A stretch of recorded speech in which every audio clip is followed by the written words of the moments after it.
on WATN in high definition. It's Local 24 This Week with Richard Ransom. For the real story behind the big stories, welcome to Local 24 This Week, and it's all politics all the time now that we're getting so close to the Tennessee primary. In fact, later my roundtable will talk about the governor's race in particular, where on the Republican side things got really negative really fast. We'll talk about the lawsuit filed by the NAACP against the Shelby County Election Commission Friday, what's really going on here. And after this morning's program, Local 24 This Week will be 6-0 on having interviewed every major candidate for governor of both parties. 2 of the 6 candidates are on this morning's show. Later, my interview with Diane Black. But first, Tennessee House Speaker and gubernatorial candidate Beth Harwell is here. First of all, thanks for working with us this afternoon as we tape this on a Friday. We had severe weather, and so we had to modify our studio a little bit and turn our lobby into a studio. Okay, very good. Thank you so much for being here. And I wanted to start first by asking you about the poll that came out this week, which I know you've seen, that had you at 10% in a very tight race with the other candidates as high as 24%, but also 24% undecided right now. What is your take on where the race stands? I think it's wide open right now. I think a lot of people are just now beginning to focus in on the race, and I think that we are peaking at just the right time. Has there been any pressure on you with that 10%? You could be a kingmaker or a queenmaker to throw some support at one of the other three candidates. Any pressure on you for that? No, not at all. One thing I remember from the debate we had with you and the other 3 candidates in Nashville was how in lockstep you all were on just about every single issue that we brought up. There were a couple of issues, though, where you kind of stood out. You are the more open than any on the possibility of legalizing medical marijuana. That's correct. And you also were more open to the idea of sports betting and at least willing to pursue that and see where it goes. Some say that if Beth Harwell would make more of a point of distinguishing herself on those issues, you might have some real success and catch a lot of voters' attention with that. What are your thoughts? Well, I would agree. I do believe that we need to be open toward medical marijuana. I've studied it for some time now, and I believe that it can help a number of people and has legitimate use. I've tried to make that stand clear, both in debates and when I'm out talking to the public. So I would appreciate support on that issue. You mentioned that you had a family member in Colorado. Talk about that, what they've been going through and why you think that is so important to explore. Well, I did have a sister that in a yoga pose came down and hurt her back the wrong way and fractured her back. She was given an opioid prescription. She was literally in a cast from her hips up to her shoulders, and she was given opioid, and she realized after taking 2 that if she kept using them, she'd be addicted. So she was in Colorado where medical marijuana is allowed. She did not smoke anything. People have a misconception. It actually came in a little bottle about that big. It was just a little crystal that she put on her tongue along with some coconut oil, and it got her through 3 very tough days, and she's not using anything now. So I believe it has a legitimate use. And sports betting, why was that an issue that you were willing to consider and explore for Tennessee? Actually, it's up to the state legislature if they would want to legalize it, and I believe that we would have some constitutional issues as well, but I'm open to it. I think it's a way for people who want to participate for us to bring additional revenue into our state and use it for a lot of good things such as education. You've no doubt seen all the attack ads that seem to have been unleashed since that debate as well. Everyone was so nice and friendly with each other up until the last few days. What is your take on the tone of the campaign, and especially the way a couple of the top candidates seem to be really taking off their gloves? Well, you know, I'm running a positive campaign. I think we're getting our message out. We're up on TV as much as they are. I'm just not going to go negative. Why is that important to you? Well, because I've been involved in Republican Party politics for a long time now, and I do believe you don't speak ill of a fellow Republican. I will distinguish myself based on issues and not on personalities. When you see the ads, do you have the same reaction that a lot of voters do when they see them, that they don't? What goes through your mind when you see how vicious sometimes they can be? Well, you know, that's a side of the political arena, certainly, and I think there are negative things that can be said about just about anyone. But again, we're running a positive campaign, talking really about state issues. One of the big things that seems to be a big issue in these ads and among some of the campaigns is who's the most moderate, who's the most conservative. Where do you place yourself, and how important do you think that issue is? I think what's really important is that a lot of the people that I'm running against are making promises, conservative promises. I've actually had conservative results. I have been in the leadership of this state for the last 8 years as Speaker of the House, and we've accomplished remarkable things. We've eliminated taxes. We've lowered taxes. We are one of the fastest improving states in the nation when it comes to education. We're the lowest debt state in the nation. So I have a proven conservative record that I'm running on. Where are the 2 or 3 issues that you think Tennessee really could make some headway, though, in when you look at what some other states are doing, where you could envision as governor modeling best practices on some things that you really think Tennessee could improve on? Well, one of them would be, I think, as I said, we're making great improvement in both math and science, but I think the next governor is going to have to focus on reading and literacy. Our literacy scores are still not where they need to be. North Carolina has an experimental reading program that I've looked into and I think would be very useful here. One of the things I love about state government, it really can be the laboratory for change, and we can bring new ideas and creative things and learn from each other. Immigration, we asked about that during the debate. I'm going to ask you about it too, because you know, Governor Haslam was here in Collierville, in fact, speaking to the Chamber of Commerce, and said he was disappointed in how the campaign was going. He felt that all of the Republican candidates were focusing so much on an issue that really, as a governor and chief executive of the state, you don't have a whole lot of say in. Do you think he has a point? He's absolutely right. But I should quickly point out that there are no sanctuary cities in the state of Tennessee. They were made illegal some time ago in the state of Tennessee. So for the candidates to keep talking about that, it really is not an issue in the state.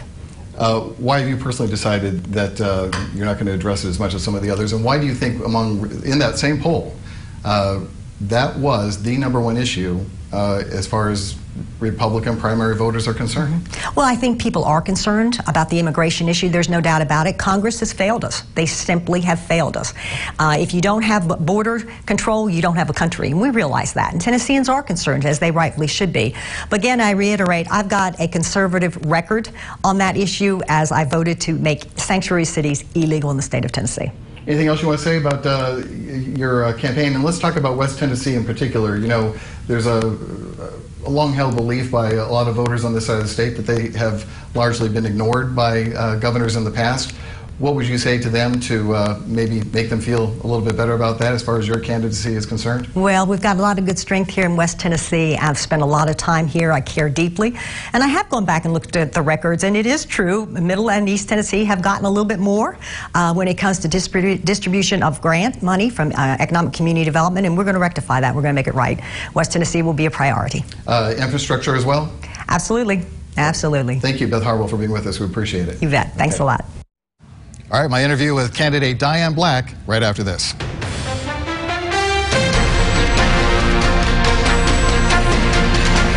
Building a wall on the southern border and getting Mexico to pay for it. First of all, you can't build a wall. That won't work. So you're opposed building a wall and asking Mexico to pay for it?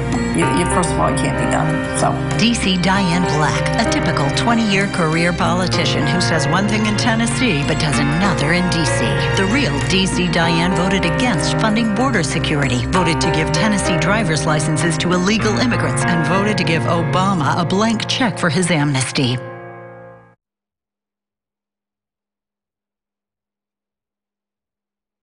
We're here anytime, including right now, this weekend. Everything must go sale at Family Leisure. Huge discounts store-wide. Beat the price increase. All remaining pools priced to move. Save thousands on DIY pool specials. Patio furniture save up to 60%. Spas from $17.99. Everything must go. Going on now at Family Leisure. Your hard-earned paycheck. Nancy Pelosi and liberals in Congress don't believe it's your money, but I do. David Kustoff is helping President Trump get America back on track.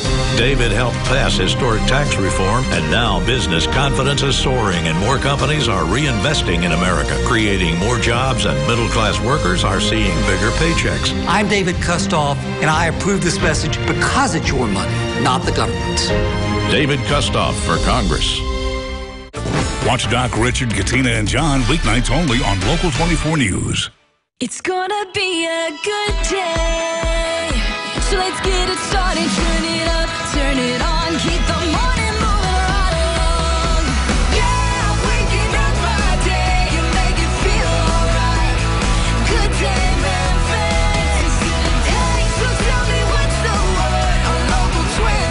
with Caitlin Lockerbie, John Paul, and meteorologist Chelsea Chandler on Good Day Memphis. Weekday mornings 5 to 7 on Local 24. You're watching Local 24 This Week with Richard Ransom. We're happy to start things off this morning with gubernatorial candidate Diane Black, a congressman representing East Tennessee, Middle and East Tennessee.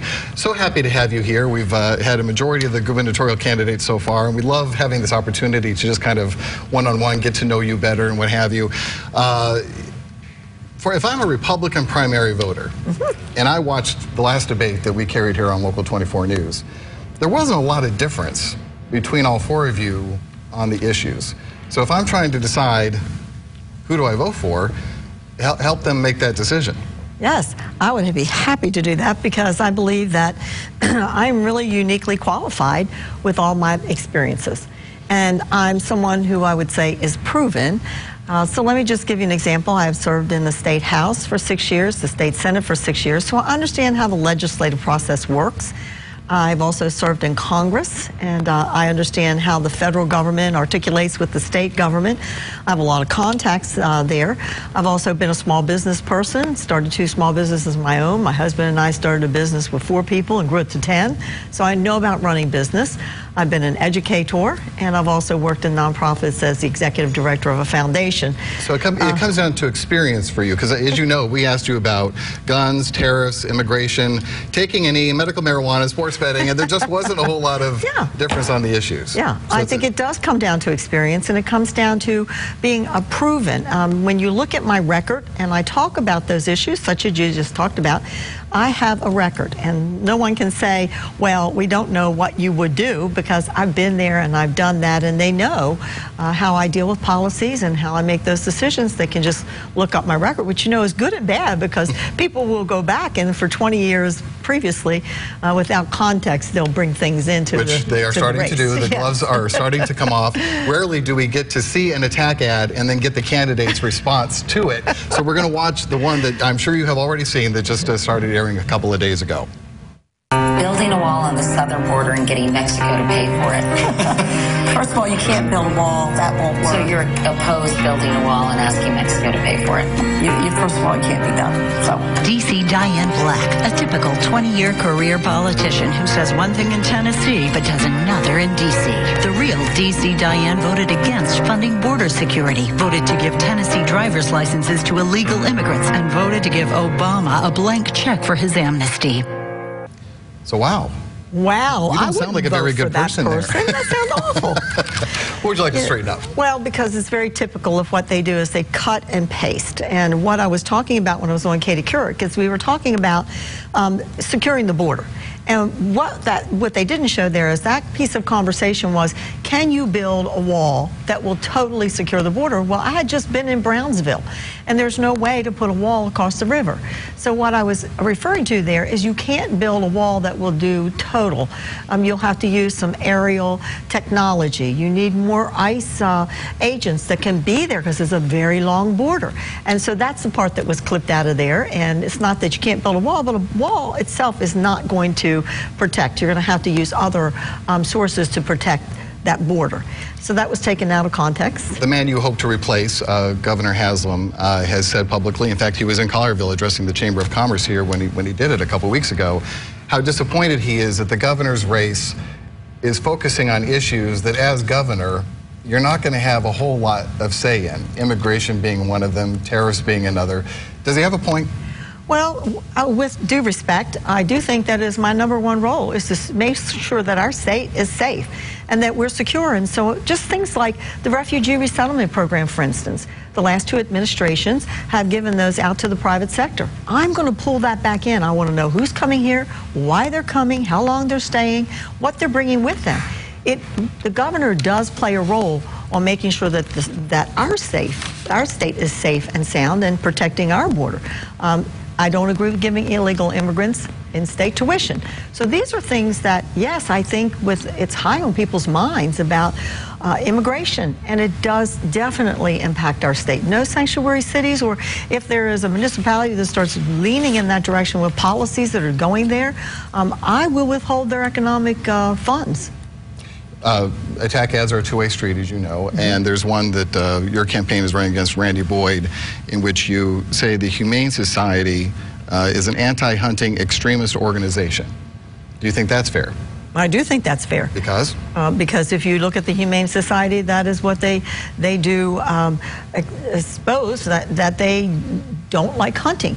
And so if you are somebody who says you're a hunter and yet you are giving big money to the Humane Society, I think that's a conflict.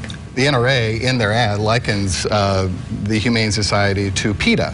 Yes. Do you think there are equivalencies there? I do think they work together. We know they work together.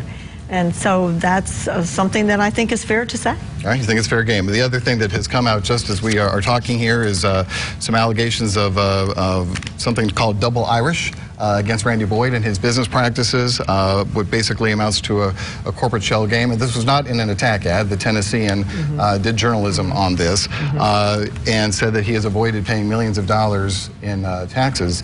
Isn't that kind of, I hate to say it, what multimillionaires do, is find ways to avoid paying taxes? If you were to go through your record, would he find any examples? I think that we are going to all be looked at how we handle ourselves in our private life, and now as we want to run and be an executive of the state of Tennessee, I think there is a reflection about how you handle that in your private life versus what you're going to do and what you think is good for the state of Tennessee. So he was the Commissioner of Economic and Community Development, someone who wanted to make sure that the state was strong with economy. And when you're doing that kind of thing, I think that there is a question there to say, he thought that was okay here. Is he going to think that's okay for somebody that loves the state of Tennessee and is head of the state of Tennessee to not have revenue that could be right here in the state of Tennessee to keep us strong? All right, very good. Diane Black, thank you so much for being here. Everyone said that around the 4th of July weekend, things might get a little more interesting, and it appears that's probably the case. Fireworks are coming. All right. Hang in there until the primary, okay? Thank you. Thanks for your time. It's great to be with you. We'll be back.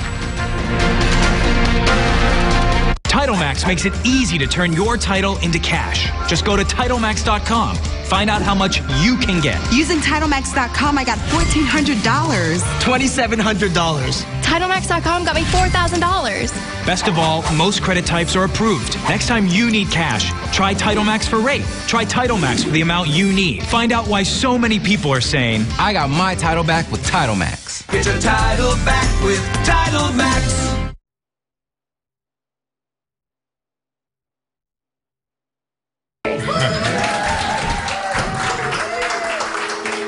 Lee Harris is a smart, principled progressive who really cares about lifting Shelby County up out of poverty. I'm supporting Lee Harris because he's fighting for our kids. I support Lee Harris because we need a leader who cares. I support Lee Harris because he believes in diversity and inclusion. Shelby County needs an ethical decision maker, and Lee Harris is that guy. Lee Harris can see an opportunity, and he can execute on it. I support Lee Harris because Lee gets things done. Every day in our campaign, we are building a coalition. The coalition we are building is multiracial, multi-generational, and spans the entire county. We know that no matter where you live in this community, no matter what your background, no matter how we got here, we all want the same thing, and that's opportunity for our kids in a community that thrives.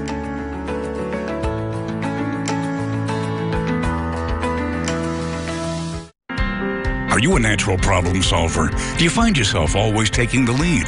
If you answered yes, Local 24 might have an opportunity for you in media sales. To apply, contact John Marshall at jmarshall@localmemphis.com. Mom, I don't feel good. You do feel warm. Take Tylenol. 3, not 4. 4 will kill you. You're fine. Go to work. But I don't want to. Go! Blackish, coming this fall on Local 24. You're watching Local 24 This Week with Richard Ransom. Time now for my roundtable on Local 24 This Week. We have Susan Thorpe, political consultant with Thorpe Communications, and Local 24 political analyst and commentator Otis Sanford. So you saw two gubernatorial candidates being interviewed this morning.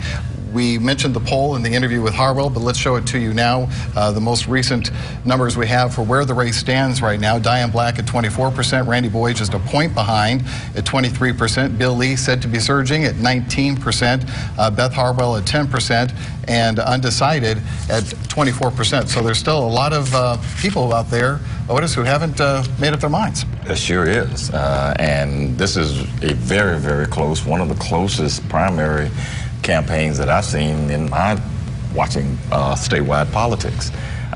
There's another part of that poll that's not that favorable for Diane Black, though. Her negative numbers are 9 points ahead of Randy Boyd's.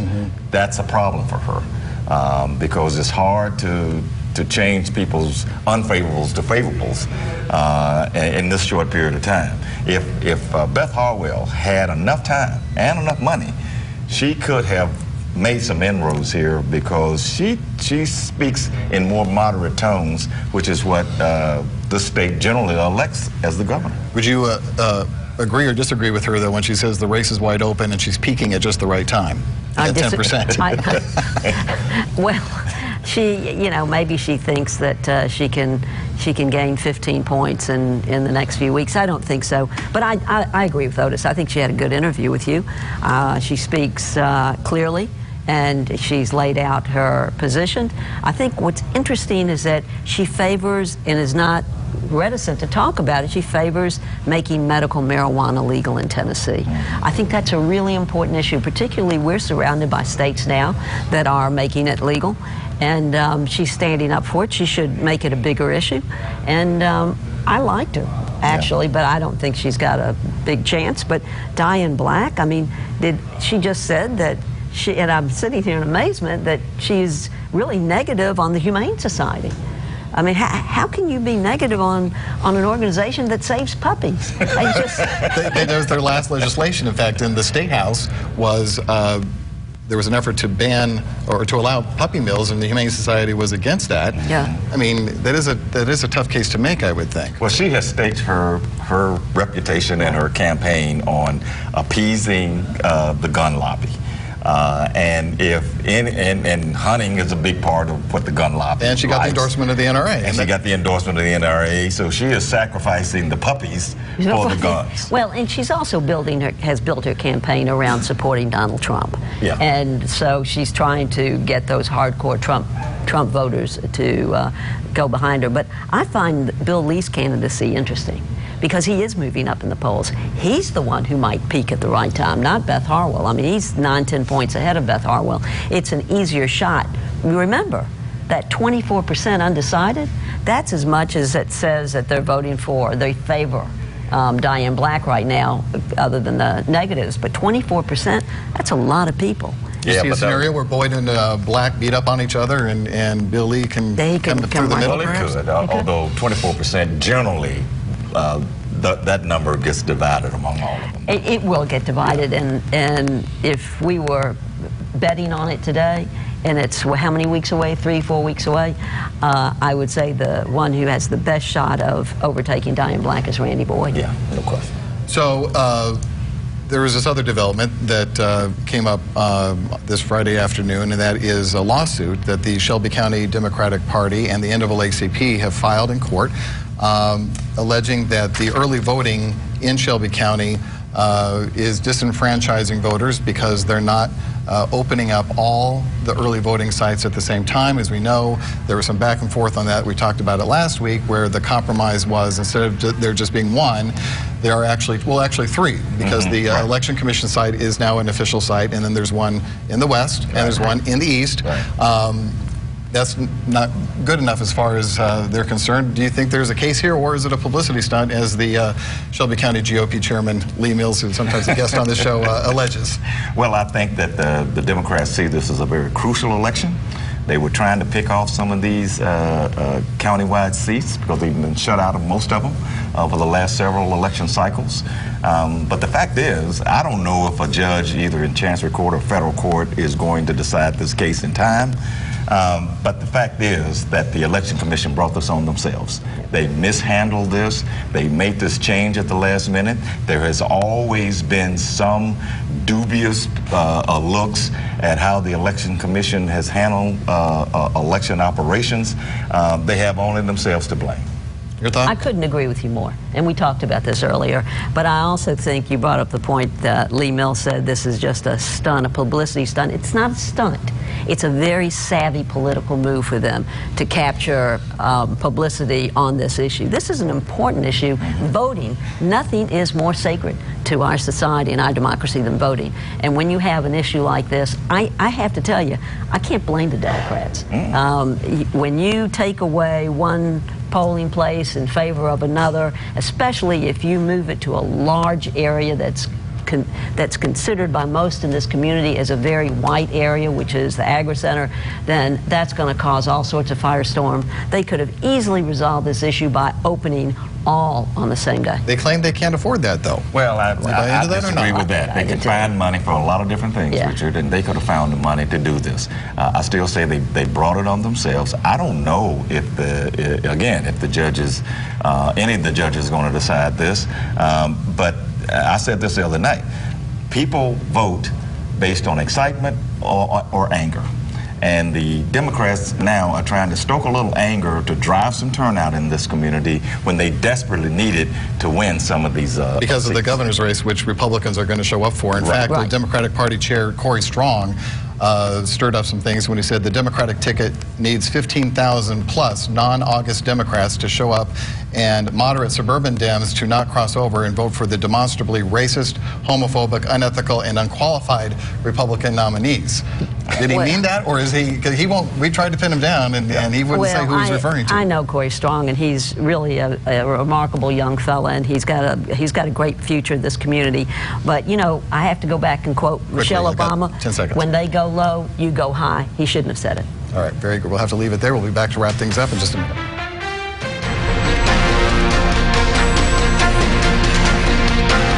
When you're in an accident, important evidence may be lost forever if you don't act fast, which is why we're open 24 hours a day, 7 days a week. Don't wait. If you need us, we're here now. Justice never sleeps. Morgan & Morgan, forthepeople.com. Everything must go sale at Family Leisure. Huge discount store-wide. Beat next year's price increase. All remaining pools are priced to move. 24-foot pools only $14.99 installed. Save thousands on do-it-yourself pool specials. Patio furniture, wicker, sling, cast, and more. Save up to 60%. Melts away stress. Spa starting at $17.99. Huge savings on all in-stock play sets. Deep discounts on these great items as well. Grills, fire pits, barbecue islands, and more. Everything must go sale going on now at Family Leisure. Family and fun come together. Big news from Captain D's. Huh? What? Captain D's now has 5 delicious meals under $5. Oh, so much deliciousness. They've got the new Captain Seaside Filet and Butterfly Shrimp. Ooh, a big crispy filet. And the new Nashville Hot Fish and Popcorn Shrimp. It's seasoned Nashville style. It's so good. Get into Captain D's for 5 meals under $5. Guaranteed to set off taste bud fireworks. Captain D's, the taste of the coast. Unfortunately, we know that an accident can happen any day, even a holiday, which is why we stay open all night and every day. If you need us, we're always here to help, because justice never sleeps. Morgan & Morgan, forthepeople.com. Never stop chasing the story. Be committed to being there. We're glad you're okay. Oh, thank you. On the scene, wherever the story may be. You could hear the gunfire just around this wall. Always reaching higher together. Back on the job. Back in the job. Help build my country back. Local 24 News at 5 with a news team you can trust. And World News Tonight with David Muir, America's most watched newscast. And that's going to do it for us this week. My thanks to Otis and Susan for being here. Early voting starts very soon. We'll be talking about that next week, I'm sure. If you'd like to weigh in on the broadcast, rransom@localmemphis.com is the email. We'll see you next week, folks. Thanks for being here.